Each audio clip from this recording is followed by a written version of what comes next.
আজকে আমাদের বাড়ি বগুড়া হওয়ার কারণে আমরা বিগত ফাঁসির সরকার আমাদেরকে বলবো কালো তালিকাভুক্ত করে রেখেছিল।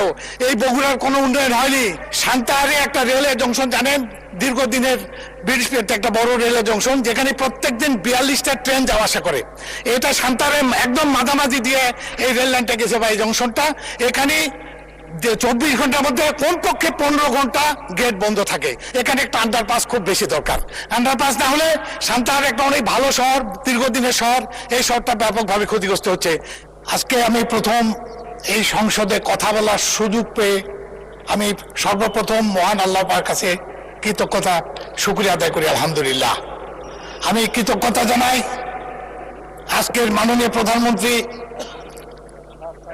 বিএনপি চেয়ারম্যান জনাব তারেক রহমানকে, যিনি নমিনেশন দিয়ে আমাকে আজকে এই জায়গায় নিয়ে আসার সুযোগ করে দিয়েছেন। আমি শুকরিয়া আদায় করি, কৃতজ্ঞতা জানাই আমার বগুড়া 3 আদমদিঘি দুপচাচিয়া এলাকাবাসীকে, যারা আমাকে সমর্থন দিয়ে এই দেশের মানুষের জন্য কাজ করার সুযোগ করে দিয়েছেন এবং আজকে এই সংসদে কথা বলার সুযোগ করে দিয়েছেন। আমরা ভাগ্যবান এবং নিজেকে গর্বিত মনে করি যে একজন আমরা এই বিএনপি করি, মানে বিএনপির প্রতিষ্ঠাতা শহীদ প্রেসিডেন্ট জিয়াউর রহমান, উনি ওনার আদর্শের কারণে আজকে দীর্ঘদিন অনেক ফাঁসির সরকার বিএনপিকে ধ্বংস করার চেষ্টা করেছিল, কিন্তু এই আদর্শের কারণে আমাদেরকে ইনশাল্লাহ ধ্বংস করতে পারেনি। আমরা যদি দেখি শহীদ প্রেসিডেন্ট জিয়াউর রহমানের পরিবার এবং বিএনপি সবসময় এই দেশের বিপদগ্রস্ত দেশটাকে কিন্তু একটা শান্তিময় দেশে নিয়ে এসেছেন। যদি শহীদ প্রেসিডেন্ট জিয়াউর রহমান 1971 সালে যখন এ দেশের মানুষ দিশেহারা ছিল, তখন উনি স্বাধীনতার ঘোষণা দিয়ে এবং নিজে যুদ্ধ করে এই দেশের মানুষকে সঠিক দিক নির্দেশনা দিয়েছেন এবং দেশকে স্বাধীন করার পিছনে উনি ভূমিকা রেখেছিলেন। এরপরে যদি 1975-এর পর পরিবর্তনের পরে শহীদ প্রেসিডেন্ট জিয়াউর রহমানকে এদেশের মানুষ এবং সিপাহী জনতা মিলে শহীদ প্রেসিডেন্ট জিয়াউর রহমানকে রাষ্ট্র ক্ষমতায় নিয়ে আসে এবং উনি কি করলেন, দেশকে আবার মরুভূমি থেকে, এই দেশের দুর্ভিক্ষ থেকে এই দেশটাকে খাদ্যে স্বয়ংসম্পন্ন করলেন এবং একদলীয় শাসন ব্যবস্থা থেকে দেশটাকে ডেকে বহুদলীয় গণতন্ত্রে ফিরিয়ে নিয়ে আসছিলেন।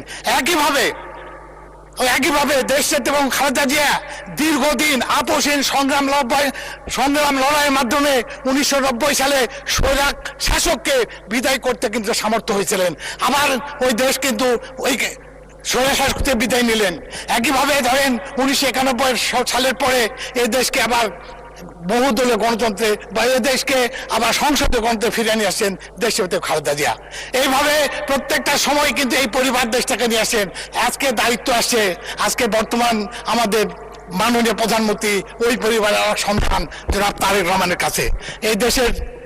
এই দেশটা একটা কি বলবো আমরা, যে দুর্ভিক্ষ বা এই দেশের একটা মানুষের যে সামাজিক অবস্থান নষ্ট হয়েছে, দেশের মানুষের চরিত্র নষ্ট, এখান থেকে আবার দেশটাকে ফিরে নিয়ে আসার একটা বড় দায়িত্ব পড়েছে আমাদের তারেক রহমানের উপরে। আমরা বিশ্বাস করি উনি আবার এই দেশটাকে আবার আমাদের সঠিক জায়গায়, অর্থাৎ আবার গণতন্ত্রেতে ফিরে আসবে এবং দেশ একটা উন্নত দেশে পরিণত ইনশাল্লাহ। আজকে আমাদের বাড়ি বগুড়া হওয়ার কারণে আমরা বিগত ফাঁসির সরকার আমাদেরকে বলবো কালো তালিকাভুক্ত করে রেখেছিল। এই বগুড়ার কোনো উন্নয়ন হয়নি। আমার এলাকায় সান্তাহারে একটা হসপিটাল, আজকের মাননীয় প্রধানমন্ত্রী ওনার উদ্যোগে হয়েছিল 20 শয্যা বিশিষ্ট একটা হসপিটাল এবং 2006 সালে তৎকালীন মাননীয় এমপি মহোদয় উনি উদ্বোধন করেছিলেন, কিন্তু এখন পর্যন্ত সেই হসপিটালটা আলোর মুখ দেখেনি, ওইভাবে পড়ে আছে। আমি আজকে মাননীয় স্বাস্থ্যমন্ত্রীকে অনুরোধ করবো আমাদের এই হসপিটালটাকে অতি শীঘ্র চালু করার জন্য। সান্তাহারে প্রায় 30,000 মানুষ, কিন্তু কোনো হসপিটাল নাই। এই হসপিটালটা 2006 সাল থেকে এখন পর্যন্ত আলোর মুখ দেখেনি। সান্তাহার বগুড়া যে রাস্তা, এটা দীর্ঘদিন এইদিকে ধরেন সান্তাহার থেকে ধন্যবাদ মাননীয় সদস্য।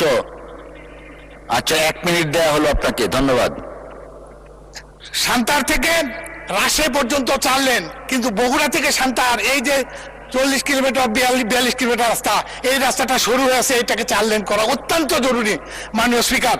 এরপরে সান্তাহারে একটা রেলওয়ে জংশন, জানেন দীর্ঘদিনের ব্রিটিশ একটা বড় রেলওয়ে জংশন, যেখানে প্রত্যেকদিন 42টা ট্রেন যাওয়া আসা করে।